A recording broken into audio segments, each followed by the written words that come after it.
Good morning, my lovely students. How are you? I hope you all are well and safe at your home.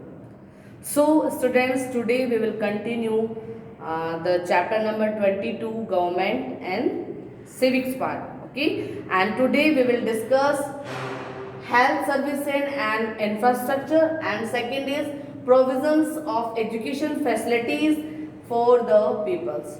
So students, in previous class we have already discussed the meaning of government, the different types of government, monarchy, democracy and dictatorship, and also we discuss what is the advantages and disadvantages of the different types of the government, different form of the government. Okay, and another thing we will discuss, we have discussed in previous classes, that is the need of the government, है ना. हमें government की need क्यों पड़ी?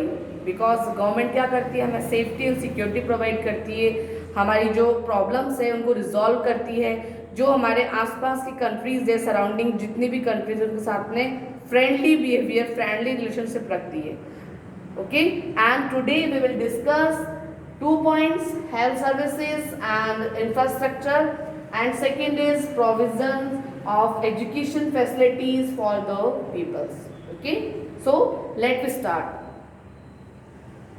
Providing healthcare facilities to the people is one of the vital functions of the government. Okay, healthy जो nation है वो कब होगा? जब वहाँ के पीपल्स हेल्दी होंगे. ठीक है, सो सभी को हेल्दी होना कंपलसरी है, ज़रूरी है, अनिवार्य है. और अगर वो हेल्दी नहीं होंगे तो अपना कोई भी वर्क वो ढंग से नहीं कर पाएंगे, चाहे वो पॉलिटिकल वर्क हो, इकोनॉमिक वर्क हो, डेली आपका जो सोशल वर्क हो, कुछ भी हो, एनीथिंग एल्स. ठीक है, विदाउट गुड हेल्थ हम कोई वर्क भी नहीं कर सकते. तो हमारी जो गवर्नमेंट है उसकी ये रिस्पॉन्सिबिलिटी बनती है कि जो हेल्थ है या जो स्वास्थ्य है उसके लिए जो सर्विसेज हैं या जो उसके लिए वर्क किए जाए, किसके थ्रू? गवर्नमेंट के through. So government facilities provide करवाती है पीपल्स को, जिससे कि वो क्या हो, उनकी हेल्थ अच्छी रहे.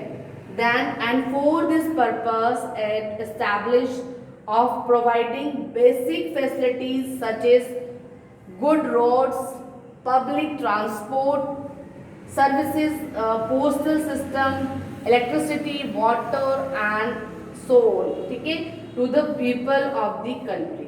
जो भी हमारी कंट्री के पीपल है उनको सभी को अच्छी रोड, पब्लिक ट्रांसपोर्ट, जो कि हमें वन प्लेस से अनदर प्लेस जाने में इजी रहे, और प्लस में साथ में जो वाटर फैसिलिटीज़ है, पोस्टल सिस्टम है, इलेक्ट्रिसिटी है, वो सारी फैसिलिटीज़ एज अ सिटीजन हर एक सिटीजन को मिलनी चाहिए. ये किसकी रिस्पॉन्सिबिलिटी, किसकी ड्यूटी है? हमारी गवर्नमेंट. ठीक है, और गवर्नमेंट आप लोग देखते होंगे टाइम टू टाइम इसके लिए वर्क भी करती है. आप लोग देखते होंगे आपके कॉलोनी में रोड बनती है, कभी स्ट्रीट लाइट अगर सही नहीं होती तो उसको रिपेयर करवाया जाता है. वाटर प्रॉब्लम होती है, जैसे आप एक फ़ोन करते हैं बस और तुरंत आपकी जो प्रॉब्लम्स है वो सॉर्ट आउट हो जाती है. तो ये सब किसकी वजह से हो रहा है? बिकॉज हमारे यहाँ पे क्या है, डेमोक्रेटिक गवर्नमेंट है. इसलिए मोनार्की या डिक्टेटरशिप में अगर हम सोचें, इस तरह की इमेजिनेशन करें तो मे बी पॉसिबल ना हो. So next, provisions of education facilities for the people means to educate the mass the government establish school and colleges. ठीक है, जो एजुकेशन है वो बहुत ज़रूरी है हर एक पर्सन के लिए. सो एजुकेशन देने के लिए हमारी गवर्नमेंट क्या करती है, स्कूल एंड कॉलेजेस को इस्टेब्लिश करती है ताकि सब लोग पढ़ें और सब लोग आगे बढ़ें. आप लोग देखते होंगे सब जगह पर स्लोगन भी लिखे थे गवर्नमेंट के, पानी बचाओ, बिजली बचाओ, बेटी पढ़ाओ.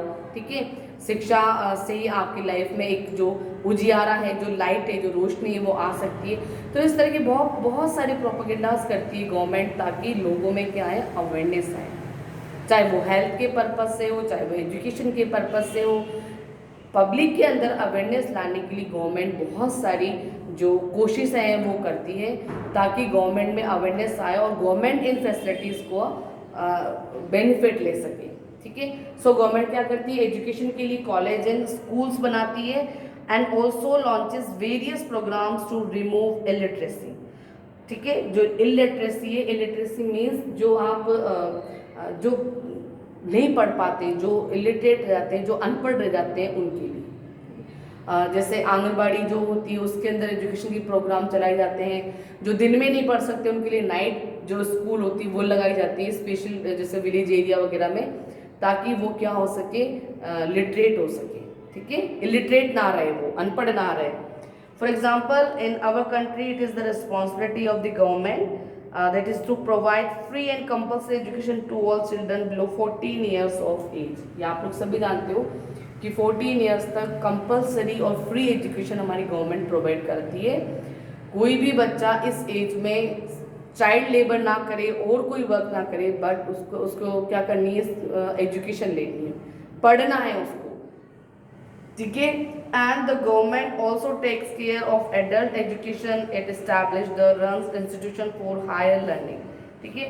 इसके लिए हमारी गवर्नमेंट कोशिश करती है, जैसे जो डिफरेंट स्कीम चलाती है, या जो बच्चे पुअर होते हैं या जो फीस वगैरह पे नहीं कर पाते उनके लिए फैसिलिटी होती है, डिडक्शन करे जाते हैं फीस वगैरह में, उनको जो स्कॉलरशिप है वो दी जाती है, ताकि सब लोग क्या कर सके, पढ़ सके, सब लोग एजुकेशन गेन कर सके। क्योंकि एजुकेटेड पर्सन ही क्या करता है, अपने जो फ़ायदा है कि नुकसान है उसके बारे में सोच सकता है, इलिटरेट पर्सन नहीं कर सकता है। आप लोग कई बार इसके एग्जांपल्स देखते हैं कि अगर हम नहीं पढ़े लिखे होते हैं तो किसी भी पेपर पे कुछ भी लिखा हो हमें नहीं पता होता है, कोई भी हमसे कहीं पे भी साइन या हमारा थंब इम्प्रेशन ले सकता है। सो अगर हम एजुकेटेड है तो हम ये समझ सकते हैं कि हमारे साथ में क्या गलत हो रहा है और क्या सही हो रहा है, ठीक है।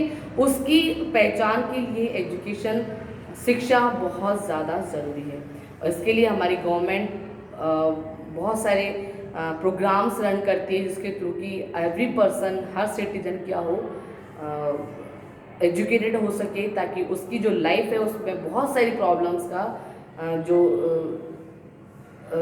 रिजोल्यूशन है या उन जो प्रॉब्लम्स को सॉर्ट आउट वो कर सके। थ्रू एजुकेशन ही वो चीज़ें पॉसिबल है।